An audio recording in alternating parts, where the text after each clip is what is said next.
Hey there, folks! How are ya? It's time for Atomic Radio Hour, episode 247. 247! That's 247 more! How are you? You look great today.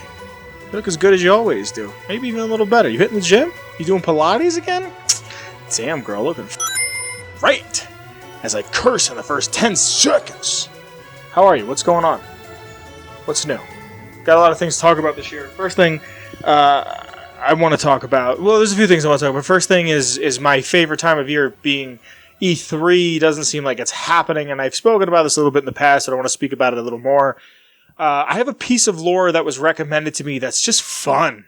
It's just different. It's not anything that I thought I'd ever cover, and it's a lot to just leave up to the imagination. And some other stuff, some PC video gaming stuff that I'd like to talk about because, you know, I think the PC Master Race is such a scam. We'll get there. And my favorite internet legend has been released from prison. But starting at the tippity top, let me grab my notes before I even get like super into anything. So Kyle sent me this. This is from Wario64 on Twitter. Sega and Tencent are skipping E3 2023. IGN also reports numerous individuals in publishing/PR haven't heard from anyone who's planning to attend for sure, and also said there's a significant lack of communication from ESA/ReedPop. I'm not exactly sure what ESA or ReedPop is, but E3 is dead. And I hate to say this, but E3 is dead, guys. Hey, Vince here, live from the editing bay. They actually can sell E3 this year. Lol. Microsoft's not there, Sony's not there, Nintendo's not there. Nintendo hasn't been there for a minute. Sony stopped going a few years ago.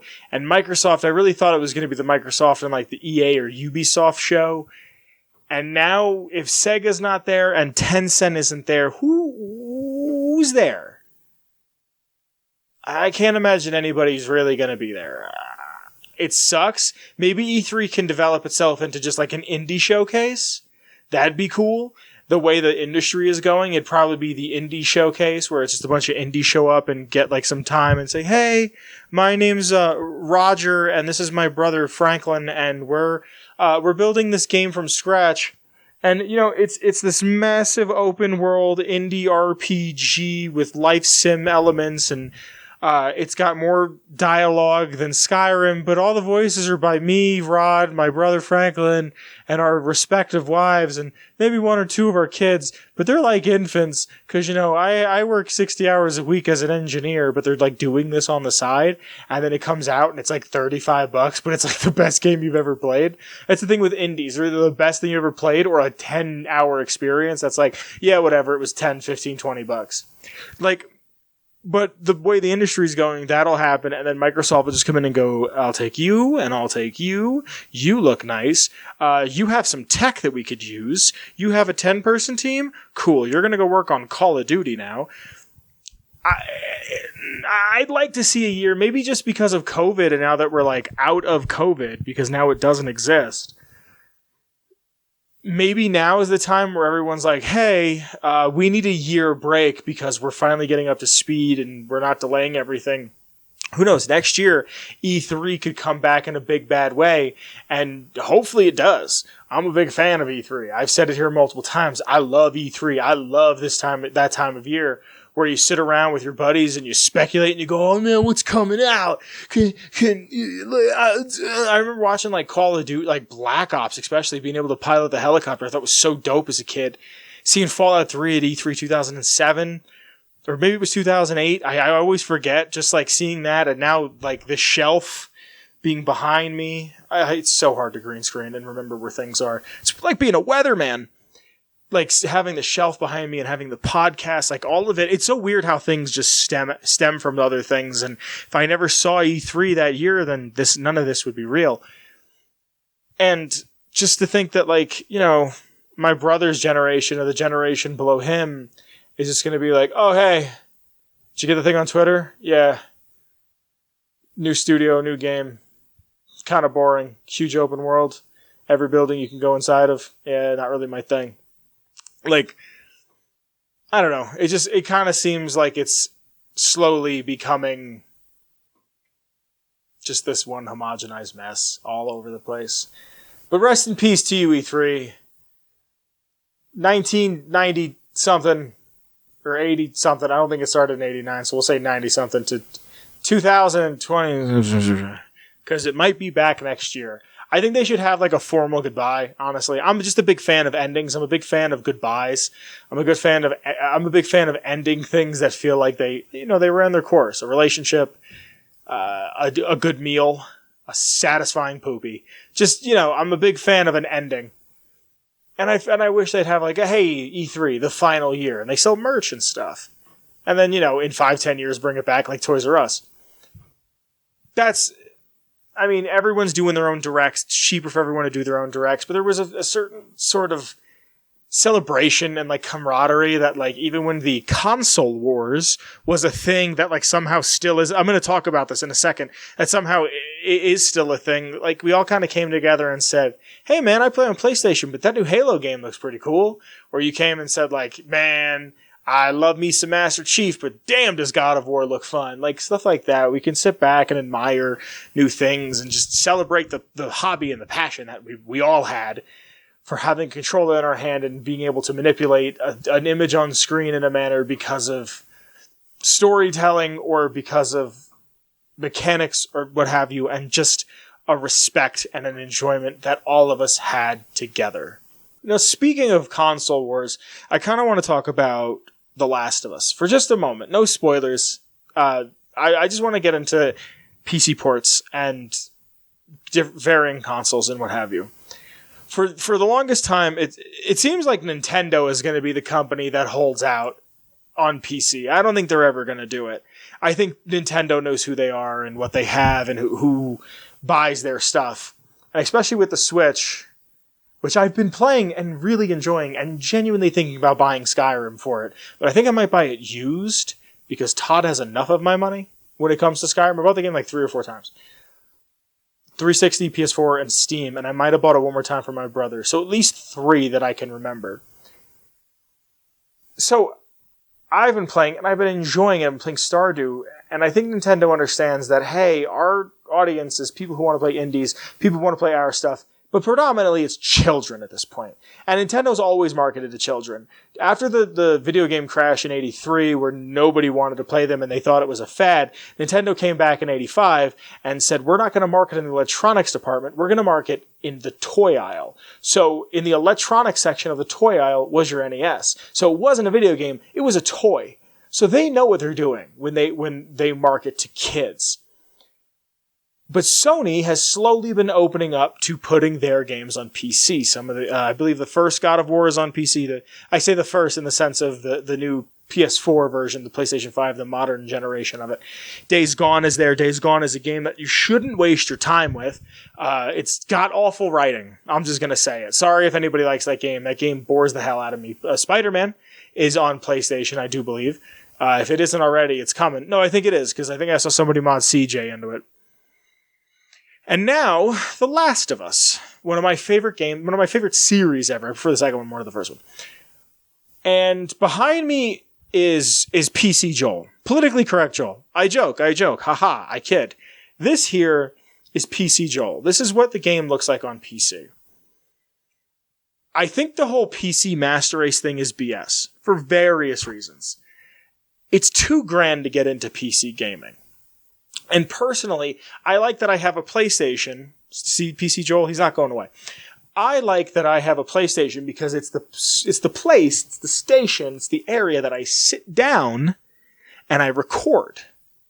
Or I'm sorry, not record, I play something. So to me, having a PlayStation just kind of fits the bill. It just kind of fits the feeling of, okay, well, I'm just going to sit down and play. My computer is used for a myriad of things. Like, I could use it for video games, I could use it for editing, I could use it to watch videos, I could use it to watch videos, wink wink. Like, I can use it to do my taxes, buy stocks, buy bonds, I can go on it and use my Twitter or use Reddit. Like, it's an all-in-one. And maybe, because I have undiagnosed ADHD, because I can't focus on anything, maybe it's because of that. Maybe it's because I need just, this is what this is for this. for the longest time, I had my phone and an iPod.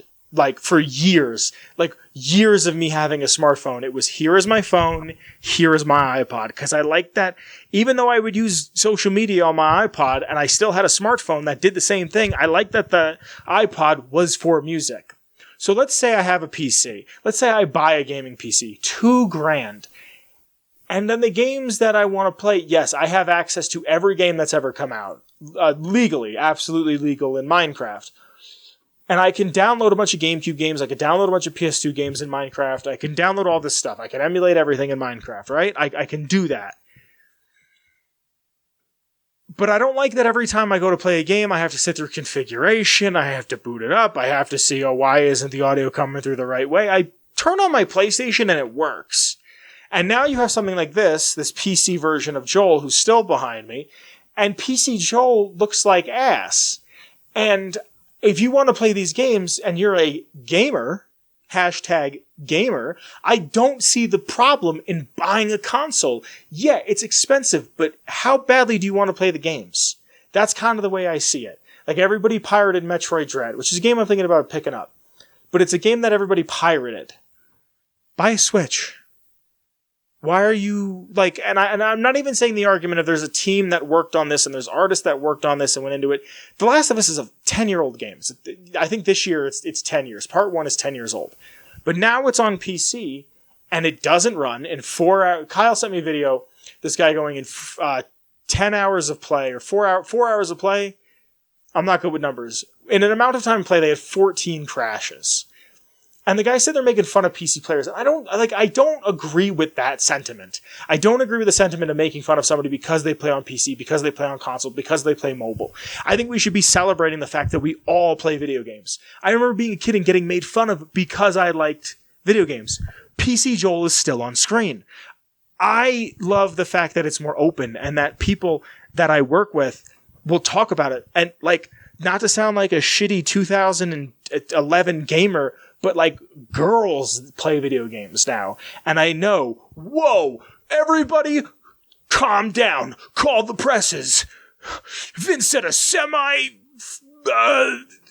what's the word on the feminist statement, but it kind of sounded a little sexist. Back in my day, back in my time, girls didn't play video games. I remember, like, trying to talk to girls that I knew about video games, and they were just like, they'd laugh at you. Not because I'm trying to, like, impress them with my shit gamer knowledge, but just, like, trying to talk about my interests. And now it's just like, oh yeah, I have a Switch. I play Animal Crossing, or I play Pac-Man, or I play this Tetris game. Like, I have these games on Switch that I like. Stardew is one of those games that I feel like a lot of females, a lot of women, femoids, as some of the internet might refer to them as, enjoy. And there's nothing wrong with that. Pokemon. I don't think there's anything wrong with that. I think it's just the time and the place of everything. So why are we saying it's such a bad... I think there's also just the experience of sitting down, turning something on, playing something, PC Joel. Like, it's just, you get something. And it sucks that there is still this console war mentality. It sucks that you have to buy a $600 piece of machinery just to experience something, because it's made to be experienced. I don't like the idea of exclusives, because exclusives stop other people from playing stuff. I know people that have never played a Halo game, or the only reason they ever played a Halo game is because I had it and they played it with me. Just to be like, oh, let's see what this is about. The same thing, I never played God of War. Because I went from GameCube to PS3 for a very short amount of time, and then I left PS3 to go to Xbox because of Halo, and I never played Sly Cooper till just about the PS4 was out, or the PS4 was out. I never played Ratchet and Clank until the same time. There's things that I missed, but I went back because I wanted to try it. Things that you can emulate on PC, yes. But if you want to play these things natively, it's kind of hard. So I think what I'm getting at with this segment is we shouldn't be having a PC master race issue anymore, because as long as we're playing games, I think we should be happy that we're playing games. We should be able to say, hey man, what do you play? What do you play on? Oh, Xbox, I'm on PlayStation. Shit, I guess we can't play together. But we can play Fortnite. You like Fortnite? No more Fortnite? Okay. But there's something to be played. Cross-platform is a thing. And I think we just have to enjoy it while we can, because soon you're not even going to own games.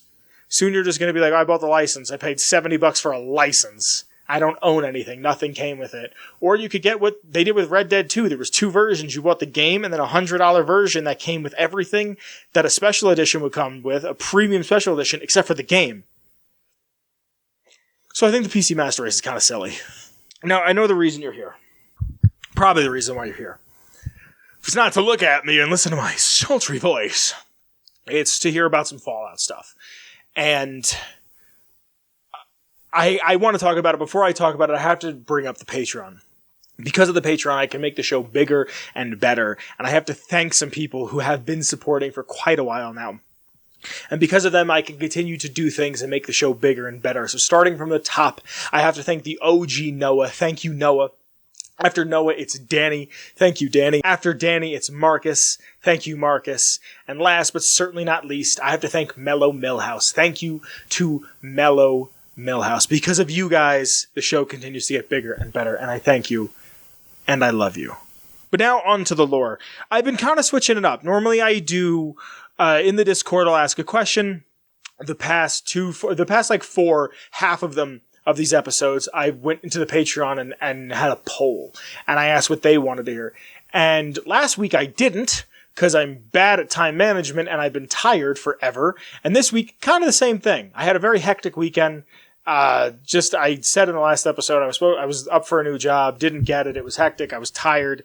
I actually went to bed the other night at like 9, got up at like 6, and was still exhausted. So this week I totally spaced. But one of the OG homies from all the way back in the day, which might have been a Wednesday, hits me on Discord and goes, hey, I don't know if you're taking any lore suggestions right now, but I'd love to hear about the wreck of the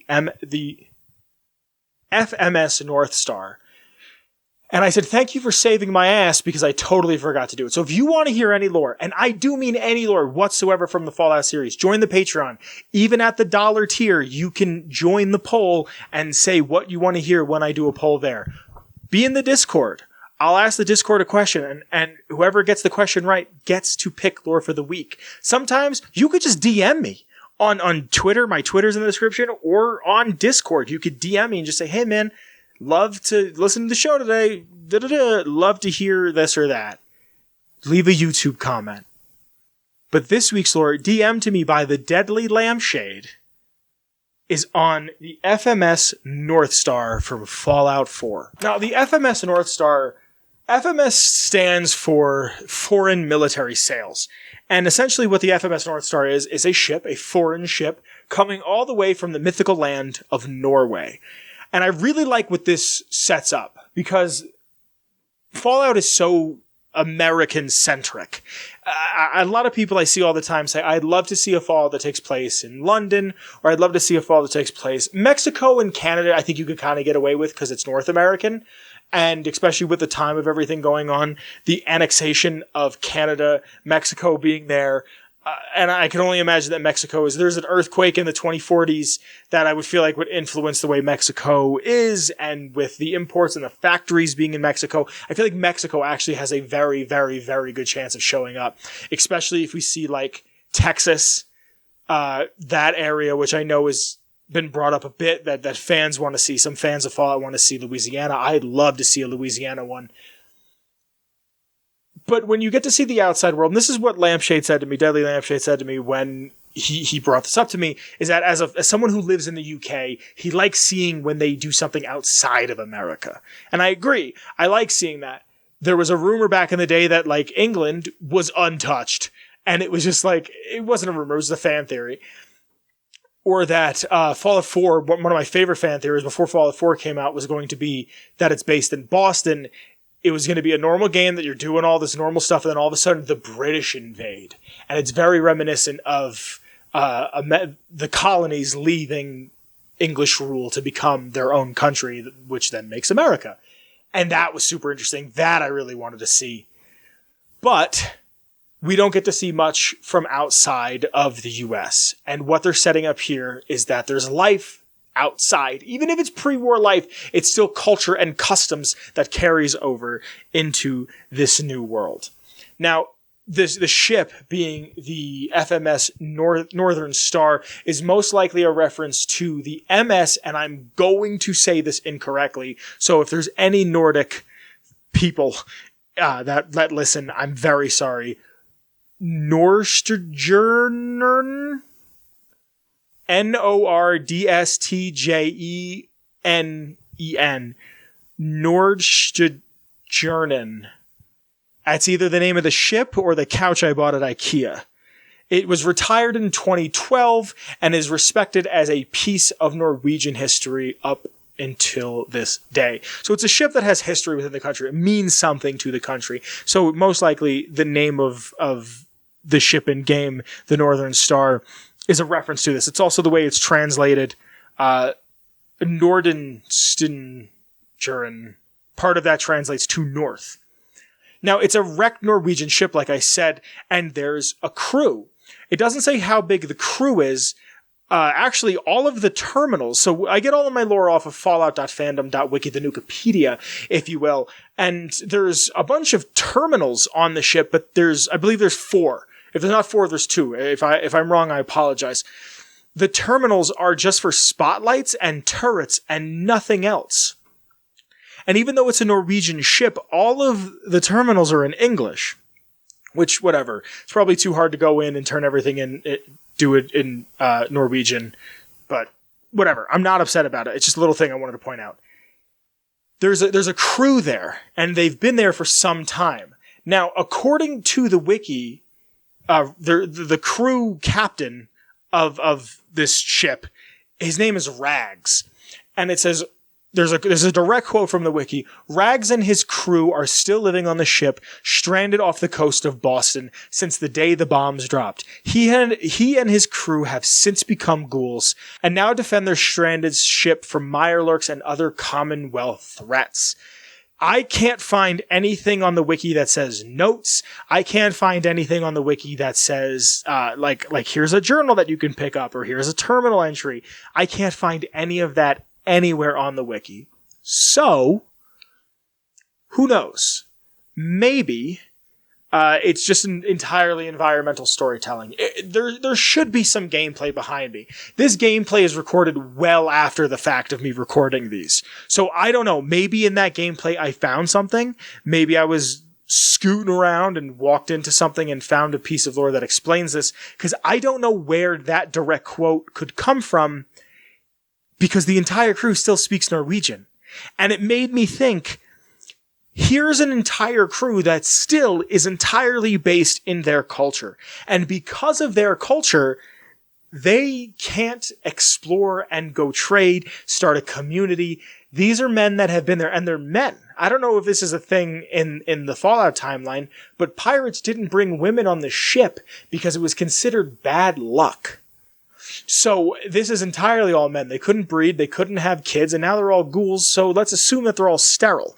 There's a thing somewhere that a ghoul says, we are the first and last of our own breed. One day all the ghouls will be gone because we've either died or gone mad and turned feral. So these are the last group of men. They carry a tradition with them. What a better place for a diet that is mostly consistent of fish, if I remember correctly, those Nordic countries. You're in Boston. You can fish all you want. But for 210 years, they've been off the coast. And it reminded me, back in the day, some of you who've been here for a while, there used to be a show on the channel called Atomic Tabletop that was with me and Olive, the old host of Atomic Radio Hour, and 2 of our friends, Chris and Kyle. And we didn't play a lot, but what we did play, we had fun. We played to ourselves personally before we recorded it. And I created 2 characters for the game. One, you may know, is Ron Gulman, attorney at law. And the other one was a fellow by the name of Stockholm. And I didn't know this existed. Like, I had no clue this. I think I might have made Stockholm before Fallout 4 or shortly after Fallout 4 had come out. And Stockholm was a ghoul from Sweden. And the only word in English he understood was Stockholm, because that's where he was from. So people would ask him, who are you? What are you doing? And he would just go, Stockholm, and shrug his shoulders. So he started being called Stockholm. He was a sniper, this and that. But there was a whole story that his family had come to the States and they were ghouls as well. Or no, I'm sorry. It was after the bombs had dropped and they weren't yet ghoulified, and he sent them away, and then he started to ghoul, and then he came to the States. And he couldn't talk to anybody else in the party. And they just had to figure out what to do with him. And how many people are out there that aren't a Desmond Miles that don't speak English, that came to another country, or a Colin Moriarty, or a Alistair Tenpenny that spoke English and came from another country and just lucked out by going, okay, everybody's still speaking English. Good stuff. How many people are here? How many people are in New Vegas or in around like Utah, that New Canaan, Ogden area, or in Texas? If Los or the Alamo area, the Alamo settlement that is from one of the Tactics games, if that stuff turns out to be canon, how much of the language is a blend of English and Spanish? This is an area that I think is so neat because of what it is. It's almost nothing, but it's enough to make my mind race and go, what internal struggle has been here? Has anybody showed up? Why are they so hostile immediately? Did people show up early on and tried to help them, but because they had guns and the Norwegians had guns, it became a standoff, and after one standoff, they said, cool, we don't trust anybody. And on top of it, they have to fight Mirelurks. So they can't trade. They don't have the luxury of trading. They have to go out and scavenge and kill and get lucky enough that they can make Mirelurk crab cake meat, pâtés, whatever. This is the type of thing that I think Fallout does so well at, especially the modern stuff, is these small vignettes, these small little bastions of civilization that tell so much with so little. And I'm the first person to say that Fallout 4 feels a little underdone. From the voice protagonist to just things being like a wiki entry. Like, you can go on a New Vegas wiki entry and it's paragraphs. And this character talks to this character over here and that character there. And that's such a strong suit of New Vegas. And Fallout 1 does it a bit. Fallout 2 does it a lot. But this is what I really like. It's the worlds that pull me in. The characters are great too, don't get me wrong. But a lot of it is the world. And something like this really, really draws me in. So here's something that I read and went, oh no, what am I going to do? And just talked about it for how many minutes? Because of how enticing it is to think about something like this. So I really don't have much else to say. Oh, other than there's some loot that I'd like to talk about. You can get the agility bobblehead here. You can get a mini nuke, a stealth boy, Tales of a Junktown Jerky vendor, and a fusion core. Like I said, this is a ship that's been occupied / unoccupied for 210 years. This is making the best out of the worst situation. This is the wreckage of the FMS Northern Star, and that is your lore for this week. So real quick for this last segment, we got to talk about the internet. We got to talk about the internet. I feel like talking about the internet is a very important thing to do. There is an entire generation that, 2 generations maybe at this point, who don't remember a life without the internet. And I do kind of.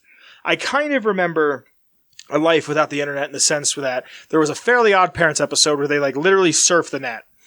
And I remember, this is the first time I remember seeing the internet. So this was 2001, 2002, that there was a thing on Nickelodeon.com where you can go on and play the game, and they had the high scores at the end of the episode, leading up to this episode.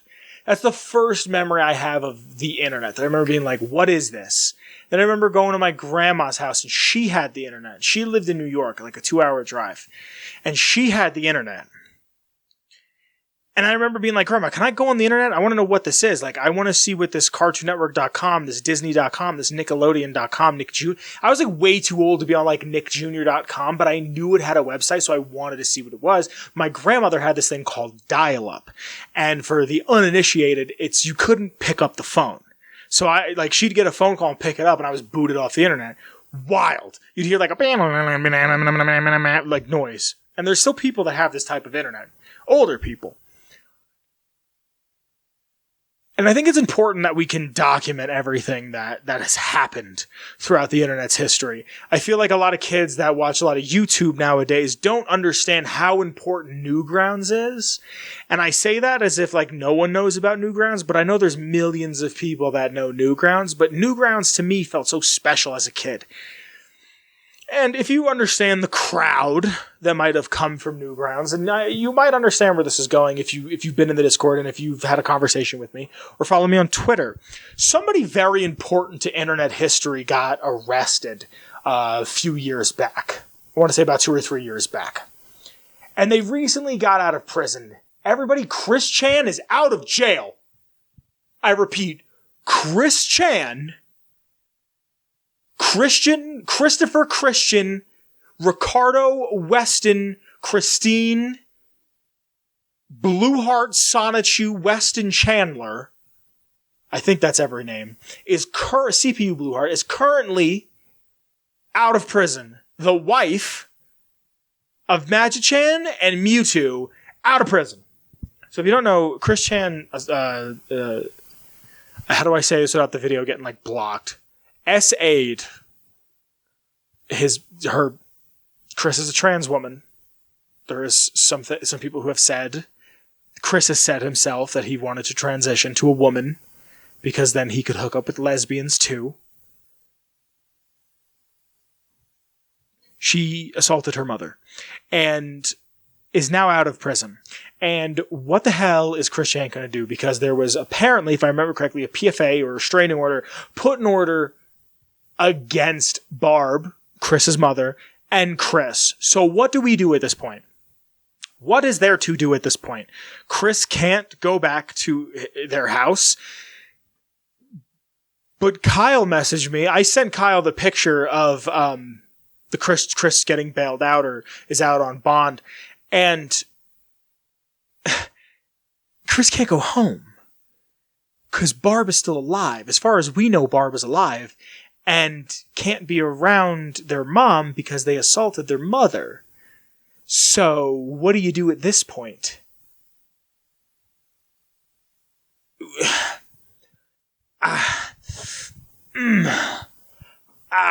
Chris is an important figure. We know more about Chris than I think it's like Chris is the most documented human in history next to like Hitler and George Washington and Abraham Lincoln. It's like them in the running.